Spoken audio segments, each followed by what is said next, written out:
Hello everyone, what's up? So today I want to go over a very important topic in calculus about quadratic approximations. So today I want to show you the proof that the quadratic approximation, which is going to be it's going to be represented as q of fg, the quadratic approximation of the product between f and g, is going to be equal to this part over here, okay, which is just basically saying the quadratic approximation of f times the approximation of g, and whatever that multiplication gives you, well, take another quadratic approximation on that polynomial, on that result, and that's it, okay? That's going to be equal to the quadratic approximation between the product of the product between f and g, okay?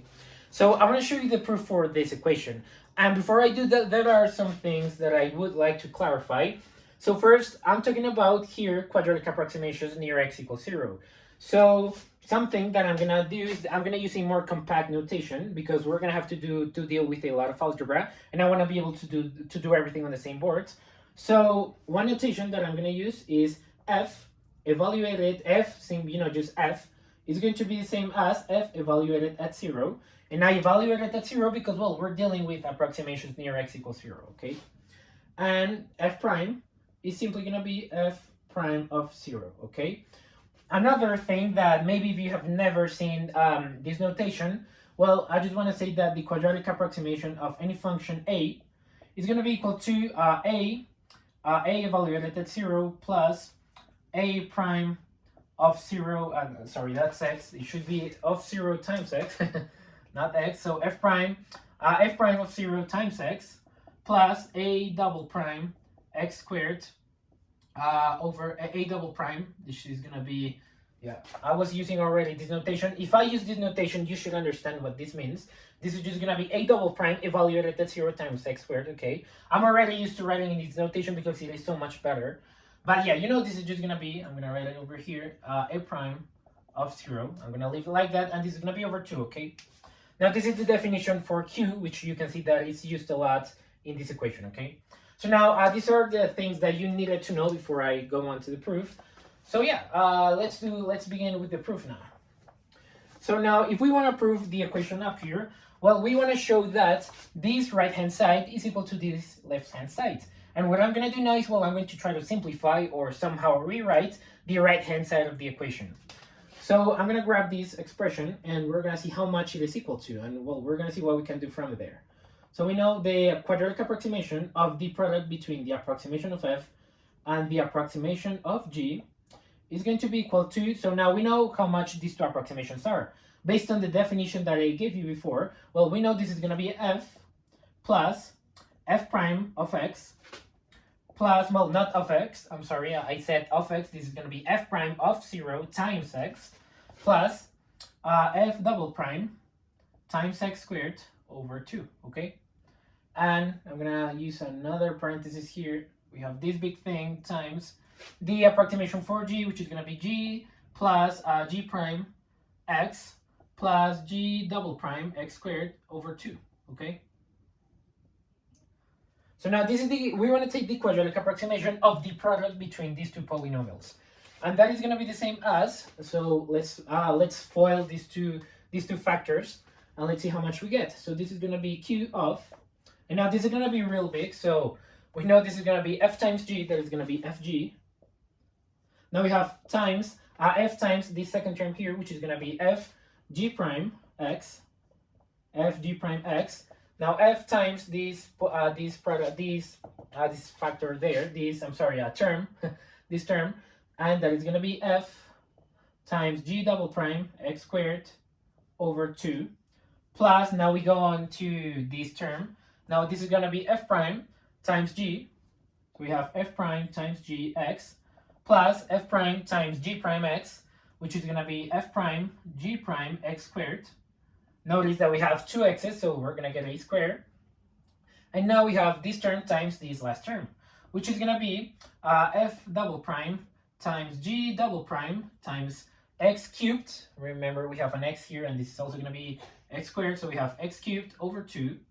Plus, I'm gonna try to lower the line that I'm using to write, so you're not confused about what I'm writing down here and this part. So I'm gonna continue over here, and now we have so we finished using this term, and now we use this last term.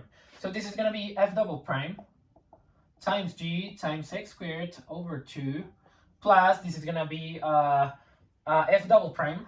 So it's going to be f double prime times g prime. And now we have 3x's, so that is going to be x cubed. And this is going to be over 2. Okay, let me confirm that. Yeah, that's correct. And finally, we have the last term, okay, which is going to be f double prime g double prime x to the 4th power. Notice that we have x squared on both terms. And this is going to be over 4, okay, because we have a coefficient of 1 over 2 in front of these two terms, okay? So now this is going to be the big polynomial that we get. This is really big, but don't worry about it, because this simplifies to something really good. So now this polynomial, remember, when you're this is a very important fact. If you didn't know it, before you watched this video, well, now you're gonna know it.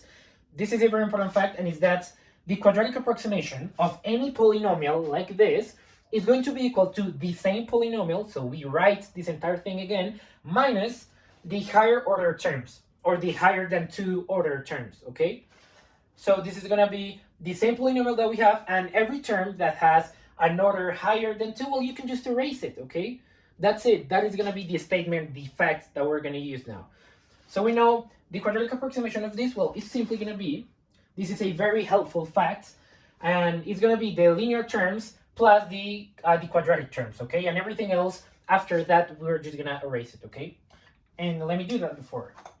So we know this is going to be a third order, a higher order. Wait, why did we get... This should not be g double prime. So this was should just be, so let me see what went wrong here, because we already have f double prime g double prime, and this cannot be f double prime g double prime. Hopefully you caught that typo. So let me see where we got that wrong. This is gonna be 3. This is gonna be the last of this one. So this is gonna be, this should be just g prime. So this should not be g double prime. So this is just going to be f prime, I think so, because these terms, yeah, they correspond to this term over here. So this is going to be, yeah, this is correct. So we have f prime, yeah, we have f prime g prime, okay? That was a typo, be careful, because when you multiply all these things together, well, you have 3 terms, and 3 terms, you're going to get 9 terms in total. So you can, make those mistakes, so be careful. I made it, so yeah, be careful. So now let's continue. So once again, we know the quadratic approximation of this polynomial is going to be linear plus quadratic terms minus everything else after that. So this is a linear term, so we're going to write it. Notice that now I'm not going to write the Q notation, because this is going to be the result for this function. So this is going to be fg plus, now this is a linear term, so we rewrite it, fg prime times x plus, now this is a quadratic term, so we're also going to write it, fg double prime times x squared over 2. We're also going to write these two guys, and we have f prime g times x plus f prime g prime x squared plus, and now notice that, yeah, and I should have erased this, yeah. So this guy, well, it's going to go out. We don't care about it because it's a cubed term. We care about this guy, and we don't care about this guy over here, okay? Otherwise, yeah, this is correct. And we don't care about that one neither. So yeah, now let's continue. So from this, well, we're gonna get, we wrote this term, now we only need this term, okay? And I'm gonna write it down here. I should have left more space in here, but well, whatever. X squared, f double prime g times x squared 2, okay, over 2. And now this is going to be the result for this quadratic approximation over here. And now this might seem like hell of a mess. I know it seems like many terms and many primes and everything, but this actually simplifies to something really nice. So what I want to do now is we're going to factor out from here every x term that you see and every x squared term that you see. So from all these, so it's going to be, so yeah, I'm actually going to continue almost down here. Yeah, probably here. So now this big thing is going to be fg plus, and now let's go with the linear term. So we know we have an x here. We also have an x here. We can factor out these two x's. And we're actually going to get parentheses f g prime plus f prime times g, and this binomial times x, okay? This is how much we get. And I believe now you can see what this is, probably. So now let's go with the quadratic terms. So plus, now let's see these terms. They have they're quadratic, so we can take out from here an x squared. So let's do that. So it's going to be parentheses, and we have f g double prime over 2 plus this is going to be f prime g prime plus f double prime, I'm sorry, g over 2, and this entire thing times x squared, okay? And now, I believe now you can see some kind of pattern over here. This is very nice because, well, you know what this is. This is going to be the product rule, okay? I'm actually going to write that in blue. So, from here, we're going to say that no. So, we know that the derivative of f times g is going to be equal to, well, the famous product rule, f prime g plus f times g prime, okay? This is the product rule. And now, what if you take the product rule, well, not the product rule. If you use the product rule to find the derivative of this binomial, well, you're going to get something really nice. And that is going to be, I'm going to do it over here so we have more space.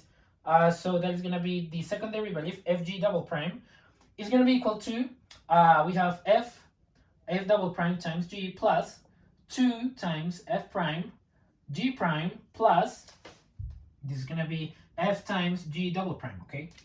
And we get this. Now, I hope you can see the resemblance of these three terms with this over here. These are very similar, and the only thing that we're missing is the following. Well, you want to multiply the two sides of this equation by 1/2, okay? And that is basically, yeah, over 2, okay? You can see that if you multiply this equation, the second derivative of fg, well, that is simply going to give you that this is equal to f double prime g over 2, plus you cancel out 2 and 2, and you get f prime g prime, f prime g prime plus f times g prime over 2. And you can see that this is exactly the same thing that we have in here, okay? That is the same term. I just simply switch the order of these two terms. We have g double prime first and f prime as the last term, but that's the same thing, okay? So we can rewrite this entire answer as, it's going to be over here. So now we can rewrite this thing as, we have fg plus, now we know what this is. This is going to be the product rule. So that is simply going to be f times g prime times x plus, and we know how much this is. This is simply going to be 1/2 times the second derivative of fg. So we have 1/2 times the second derivative of fg, fg double prime times x squared. Okay, and I hope that now the proof that I was trying to get to is very clear to you. Okay, now I hope that now you can see everything that we just did. Well, if you wanna prove that this equation is true, take the first simplify the right hand side of this equation, and now, well, what is the, I'm actually gonna write that, yeah. What is the quadratic approximation of fg? Well, remember f and g algebraically they're just gonna be functions in terms of x. So you can just multiply them and they're gonna give you a single function. So basically, well, you know that you can rewrite the left hand side of this equation. So we know the left hand side. Well, it would have simply been f times g plus whatever f times g gave you, and now the derivative of that times x plus we know that it's going to be the second derivative of whatever f and g gave you. Remember, they're going to be functions in terms of x, and you can multiply them together. So you're going to get fg, whatever that is, double prime x squared over 2, okay? And remember, this is going to be the left-hand side of the equation. And now, well, I think it's clear that the proof that I just gave you works out because this is exactly the same thing as we have up here, okay? So now, this is very nice. It might be a bit annoying to, multiply these two polynomials because you get 9 terms.